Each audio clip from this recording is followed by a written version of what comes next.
ሰው ለምን ይራባል? እግዚአብሔር ሰውን ሲፈጥረው በገነት ውስጥ እያለ የመጀመሪያው ትእዛዝ የሰጠው ስለ አለመብላት ነበር። ከዚህ ዛፍ አትብላ። ለምን? እግዚአብሔር ለሰው ልጅ ያዘጋጀው የመጀመሪያው መድኃኒት የመጀመሪያ የትምህርት ቤት ሕግ ጾም ስለነበር ነው። አንድ አምላክ በሚሆን በአብ በወልድ በመንፈስ ቅዱስ ስም አሜን። ሰላም ውድ ምዕመናን፣ ዛሬ በፊታችን ስለተዘረጋው ስለ ታላቁ የድል መሳሪያ ልናወራ ነው፣ ስለ ጾም። ነገር ግን ዛሬ የምናወራው ስለ እንጀራና ውሃ መለወጥ ብቻ አይደለም፣ ስለ ነፍስ ክንፍ ማውጣት ነው። ቅዱስ ይስሐቅ ሶርያዊ እንዲህ ይላል፣ የነገሮች ሁሉ መጀመሪያ ጾም ነው። አዳም በገነት ውስጥ ይህን ምክር ስላልጠበቀ ወደዚህ ዓለም ተባረረ። እኛ ግን ወደ ገነት መመለስ የምንችለው ይህን የተጣሰ ሕግ በመፈጸም ነው። ውድ ምዕመናን፣ ጾም የሥጋ ቅጣት አይደለም፣ የነፍስ ድግስ ነው። እስር ቤት ያለ ሰው የእስር ቤቱን ግድግዳ ሲያንኳኳ ሳይሆን ግድግዳውን አልፎ ነፃ ሲወጣ እንደሚያስብ ጾም ሥጋን አቅልሎ ነፍስን ወደ ላይ የሚያወጣበት ምስጢር ነው። በሚቀጥሉት ጥቂት ደቂቃዎች ውስጥ አባቶች በበረሃ ያገኙትን እኛ ግን በከተማ ጫጫታ ያጣነውን ይህን የጠፋ ቁልፍ አብረን እንፈልጋለን። ሰው ሆዱን ሲሞላ መንፈሱ ይደክማል። ይህ የተፈጥሮ ሕግ ነው። አንድ ቀን ታላቁ አባት አባ ዳንኤል እንዲህ አለ፣ ሥጋ ሲወፍር ነፍስ ትከሳለች፣ ሥጋ ሲከሳ ደግሞ ነፍስ ትወፍራለች። ሁለቱ እንደ ሚዛን ናቸው። አንዱ ሲወርድ ሌላው ይወጣል። እስቲ ራስህን ጠይቅ። ጠዋት ቁርስ በደንብ በልተህ ስትጸልይና ጠዋት በባዶ ሆድ ስትጸልይ ያለው ስሜት አንድ ነው? አይደለም። ለምን? ምክንያቱም ሆድ የእንቅልፍና የዝለት ምንጭ ነውና። በአጽቢፍ ገዳም አንድ አስደናቂ ታሪክ አለ። አንድ ቀን ለአባ መቃርስ አንድ ሰው እጅግ ያማረ በወቅቱ ያልታየ የላቲክ ወይን ዘለላ መጣላቸው። አባ መቃርስ ወይኑን ወደዱት፣ ሊበሉትም ፈለጉ። ነገር ግን ራሳቸው እንዲህ አሉ፣ ይህንን እኔ ከምበላው ለታመመው ወንድሜ ለአባ ጴጥሮስ ብሰጠው ይሻላል። ወይኑን ወደ አባ ጴጥሮስ ላኩት። አባ ጴጥሮስም ተደሰተ። ነገር ግን ከእኔ ይልቅ በጾም የደከመው አባ ማርቆስ ይብላው ብሎ ላከው።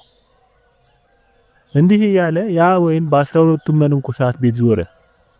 ሁሉም ከእኔ ወንድሜ ይብላው እያለ ራሱን እየከለከለ ለሌላው ላከ። በመጨረሻም ወይኑ ተመልሶ አባ መቃርስ እጅ ገባ። አባ መቃርስ ወይኑን ሲያዩት አነቡ። ወንድሞቹ ያላቸውን ፍቅርና ራስን መግዛት ተመልክቶ እግዚአብሔርን አመሰገነ። ያንንም ወይን እርሱም አልበለው። ውድ ምዕመናን፣ ጾም ማለት አለመብላት ብቻ አይደለም። ጾም ማለት እኔን የሚገዛኝ ፍላጎት የለም ብሎ ማወጅ ነው።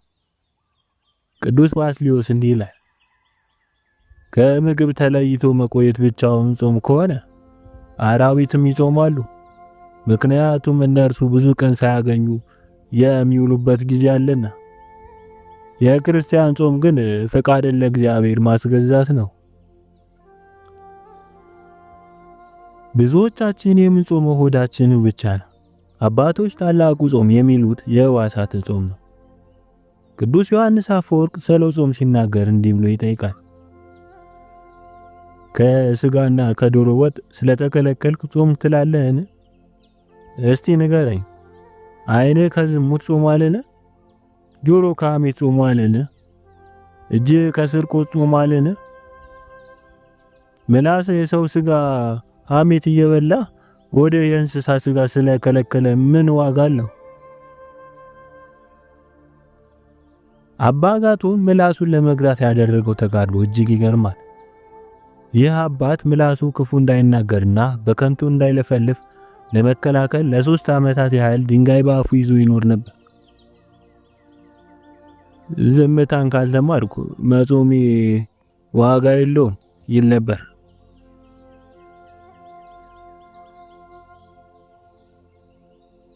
ወዳጄ በጾም ወቅት ስልክህን ትጾማለህ? አይንህ ከማይረባ ፊልም ትጾማለህ? ነብዩ ኢዩኤል ጾምን ቀድሱ ይላል። ጾምን ቀድሱ ማለት ጾሙን ለእግዚአብሔር ለዩት ማለት ነው። በጾም ወቅት የምናየው የምንሰማውና የምንናገረው ነገር መቀየር አለበት። ጾም ያለ ጸሎት የሬሳ ጾም ነው። አባቶች ጾምንና ጸሎትን የነፍስ ሁለት ክንፎች ይሏቸዋል። በአንድ ክንፍ መብረር የሚችል ወፍ አይተህ ታውቃለህ? አይቻልም። እንዲሁም ያለ ጾም ጸሎት አይነሳም። ያለ ጸሎትም ጾም ዋጋ የለውም። ደቀ መዛሙርቱ ጋኔን ማውጣት ሲያቅታቸው ይህ ወገን በጾምና በጸሎት ካልሆነ በቀር አይወጣም አላቸው። ለምን? ምክንያቱም ጾም የሥጋን ኃይል ያደክማል፣ ጸሎት ደግሞ የመንፈስን ኃይል ያጠነክራል። ጠላት ዲያብሎስ የሚገባው በሥጋ በር ነው። በምቾት፣ በቅንጦት፣ በመጥገብ በር ነው። ጾም ይህንን በር ይዘጋዋል። አባ ዮሐንስ ሐጺር የሚባለው አባት አንድ ቀን ማታ እራት ልብላ ብሎ ሲዘጋጅ አንድ መነኩሴ መጥቶ አባቴ ሆይ መንፈሳዊ ነገር ንገረኝ አለው። እራት ሳይበላ ማውራት ጀመሩ። ሌሊቱም ነጋ። ጠዋት ላይ አባ ዮሐንስ ተነስቶ ራሱን እንዲህ አለው፣ ዮሐንስ ሆይ ነፍስ በመንፈሳዊ ምግብ ስትጠግብ ሥጋህ ምድራዊውን እንጀራ ረሳው። ሲርብ ያንን ራብ ወደ ጸሎት ቀይረው። ጌታ ሆይ ወዴ እንደራበው ነፍሴም አንተን ተርባለች በል። ያኔ ጾም ኃይል ያገኛል። ወዳጄ አንድ ነገር ልነግርህ እወዳለሁ። ጾም ስትጀምር ፈተና ይበዛብሃል። ይህ ምልክት ነው፣ ጥሩ ምልክት። ሌባ ወደ ባዶ ቤት አይገባ። ሰይጣን የሚፈትነው መንፈሳዊ ሀብት ማከማቸት የጀመረውን ሰው ነው። ልክ መጾም ስትጀምር የሚያስቆጣ ነገር ይፈጠራል። ወደ ይበጠበጣል፣ ምግብ ይጣፍጣል። ጓደኞችህ እንብላ ብለው ይጋብዙሃል። አባቶች ምን ይላሉ? ሰይጣን መጾምን ሲያይ የድሮ ኃጢአትን እያመጣ ያስታውሳል። ተስፋ ሊያስቆርጥ ይሞክራል። አንተ ኃጢአተኛ እየጾምክ ምን ዋጋ አለው ይልሃል። በዚህ ጊዜ አባ ሙሴ ጸሊምን ታሪክ አስታውስ። አባ ሙሴ በጾም ወቅት ሰይጣን በዝሙት ጦር አጥብቆ ተፈታተነው። ሊቋቋመው አልቻለም። ወደ አባ ኤስድሮስ ሄዶ ነገረው። አባ ኤስድሮስም ወደ በረሃ ተመልከት። አባ ሙሴ ጸሊም ሲመለከት በምዕራብ በኩል ብዙ አጋንንት ቆመው አየ። አሁን ደግሞ ወደ ምስራቅ ተመልከት። አባ ሙሴ ጸሊም ሲመለከት እጅግ ብዙ ቁጥር ያላቸው ቅዱሳን መላእክት ተሰልፈው አየ። አባ ኤስድሮስም እንዲህ አለው፣ ተመልከት ሙሴ ሆይ ከሚዋጉን ይልቅ የሚረዱን ይበዛሉ። በጾም ወቅት ብቻህን አይደለህም። ወዳጄ ጾምህ የጦር ሜዳ ነው። በረሃብ ሰዓት ሰይጣንን እየቀጣኸው እንደሆነ አስብ። የጾም መጨረሻው ምንድነው? ክንፍ ማውጣት ነው። ክንፍ ማውጣት ነው ብለናል። ያ ክንፍ ደግሞ ፍቅር ነው። እግዚአብሔር እንዲህ ይላል፣ እኔ መረጥኩት ጾም ይህ አይደለምን? እንጀራን ለተራበ ትቆርስ ዘንድ የተሰደዱትን ድሆች ወደ ቤት ታገባ ዘንድ አይደለምን? ኢሳይያስ ምዕራፍ 58።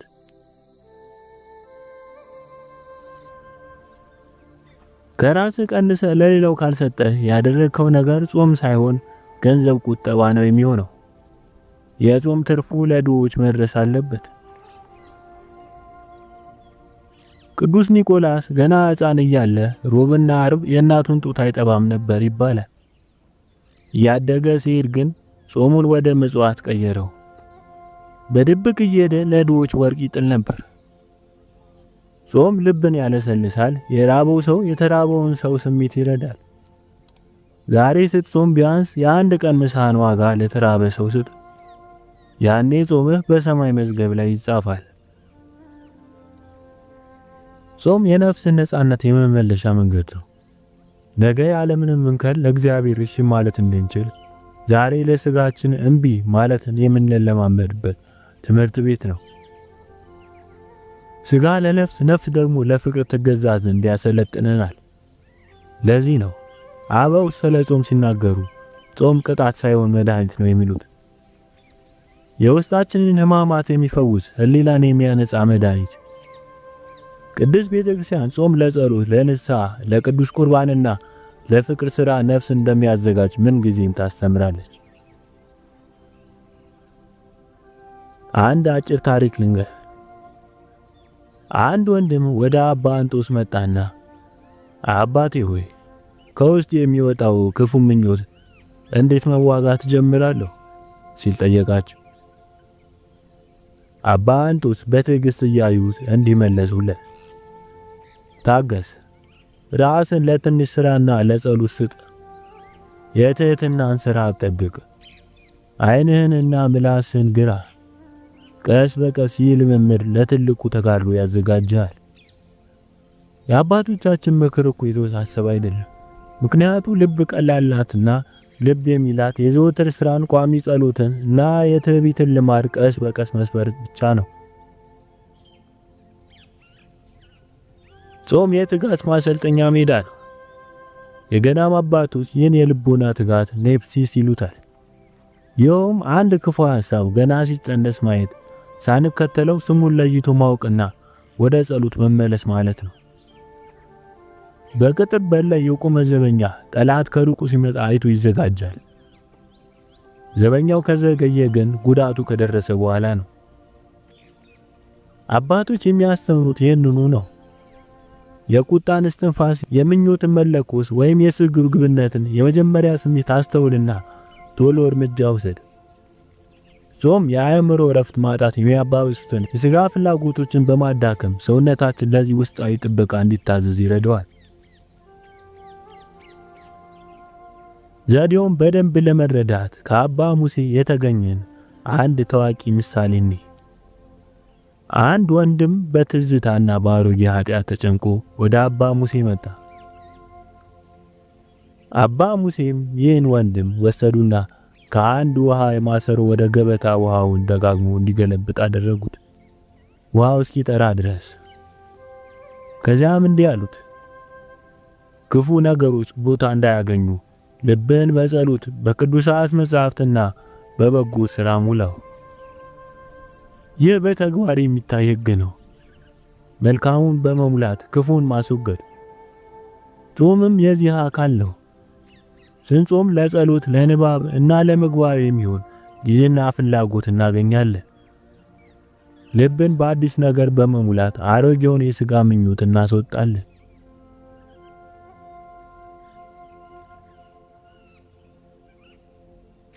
በአግባቡ ለመጾም በትክክለኛው ምክንያት መጀመር አለብን። ትዕቢት ውጫዊውን ጾም ያበላሸዋል። ለመመስገን ብሎ የሚራብ ሰው ገና ሳይጀምር ጾሙን አበላሽቶታል። አባቶች ይህን ደጋግሞ ይናገራሉ። በትህትና ጾም፣ ለታይታ አታድርግ። ጾም በአንተና በፈጣሪ መካከል የሚደረግ ምስጢር ነው።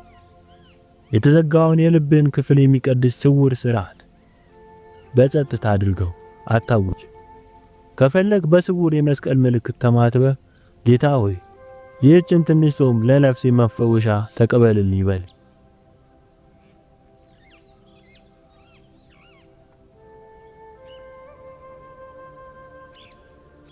ታዲያ አንድ ክርስቲያን ሲጾም በተግባር ምን ማድረግ አለበት? አንደኛ፣ ራስን ለሥርዓት ለቀኑን አስገዛ። ሥርዓት ቀኑን በልክ ስለሚመራው ጾም ባዶ መራብ ብቻ ሳይሆን ወደ እግዚአብሔር የተቀረጸ ሕይወት ይሆናል። ጧት ቀደም ብለህ ተነስ። ቋሚ ጸሎት ይኑርህ። ጧትና ማታ መዝሙር ድገም። እንደ አቅምህ መጹት። አባቶች ጾምን ከጸሎት ከሥራና ከልግስና ጋር አስተሳስረው ሙሉ ያደርጉት ነበር። ይህ ስታደርግ ጾም አመጋገብ ሳይሆን ሕይወት ይሆናል። አንድ ወንድም ነበር። አብዝቶ ይጾማል፣ ነገር ግን ንዴቱን አይተውም ነበር። ጾም እንዳልጠቀመው እያማረረ ወደ አንድ አረጋዊ መጣ። ሽማግሌውም እንዲህ አሉት፣ ስትጾም ማን ያስተውልሃል? እግዚአብሔር ያስተውልሃል። ነገር ግን ቁጣን ካልተውክ የጾምን ምግብ ለትዕቢት ሰጠኸው ማለት ነው። የዋህነት የሌለው ጾም ዘይት እንደሌለው ባዶ መብራት ነው። ስለዚህ ሁልጊዜ ጾምን ከትህትና ጋር አጣምረው። ራስን ዝቅ አድርገህ በተሰማ ቁጥር ጾሙ ይበልጥ ይፈውስሃል። ስንጾም ሰውነት ረጋ ይላል፣ አእምሮም ይህችን አጭር ጸሎት ቀስ አባቶች በጾም ወቅት አብዝተው የሚጸልዩ ጌታ ኢየሱስ ክርስቶስ ሆይ ማረኝ፣ ከመብላት የተረፈው ጊዜ ለእግዚአብሔር ስቃል ይዋሃድ። ልብህ በተንሸራተተ ቁጥር የምትይዝበት ገመድ ይሁን። ጾም መራብን መለማመድ ነው። የምድሩን እንጀራ ብቻ መተው ሳይሆን የሰማዩን እንጀራ መራብ ነው። በቤተ ክርስቲያን ሥርዓት ጾም ወደ ቅዱስ ቁርባን የሚደረግ ጉዞ ነው። ከቅዱስ ቁርባን በፊት የጾም ጊዜ የምትደነግገው ልብ ይዘጋጅ ዘንድ ነው። አንድ ታሪክ አለ። አንድ ወንድም ወደ አባ ጳውሊ መጣና በሥርዓት ጾማለሁ፣ ጸልያለሁ፣ ነገር ግን ልቤ አሁንም ቀዝቃዛ ነው አላቸው። አባ ጳውሊ መለሱለት፣ ልብህ ሲቀዘቅዝብህ ሁለት ነገር አድርግ። የመስቀሉን መከራ አስብ እና ቶሎ ብለህ አንድ በጎ ነገር አድርግ። እጆችን ለሌሎች ወደ መስራት ይዘርጉ። የአባ ጳውሊ ምክር ሁለት እውነቶችን ያሳያል።